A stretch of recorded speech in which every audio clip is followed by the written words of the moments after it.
Kung kainan lang naman ang pupuntahan, bakit hindi mo itry dito sa Myeongdong Korean Gastropub? Pero bago ang lahat, andito na naman ang inyong magandang kachismisan, ang babaeng mahilig sa katengo. Per head nga ang labanan dito, kating love, dahil iba't ibang kategory ang pwede mong lafangin. Meron silang grill, buffet, shabu-shabu, at pwede ka rin magkaraoke dito in free. Diyos ko, saan ka pa, diba? So makakapag-banding talaga kayo ng family at barkada mo dito. Sa sobrang daming ang pagkain, hindi ko na alam kung anong uunahin ko, pero syempre inuna ko muna ang pinakamahal sa labas o sa palengke. Ayan yung crab. At maganda rin i-celebrate dito ang iyong birthday dahil 7+1 sila. Kaya naman, i-book mo na. Tawagan mo na sila para naman makapag-reserve ka ng VIP room. Nox naman, VIP. At alam mo ba, yung beef nila dito at yung mga meat, nako, super tender talaga.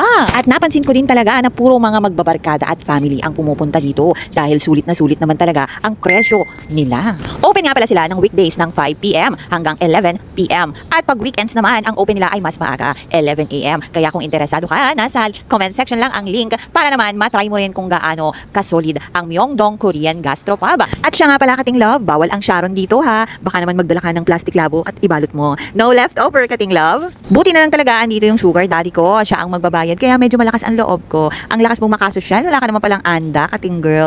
Ang tagal naman kasi akong pansini kateng ko. Diyos ko, ikaw na lang talaga kulang kateng ko. Ayan naman, kung interesado ka, kating love, nasa comment section lang ang link. Yayain na ang barkada at ang buong pamilya dahil sigurado akong makakapag-banding kayo dito. O paano, hanggang dito na lang muna ang aking vlog. Maraming salamat sa inyong suporta. Bye-bye for now!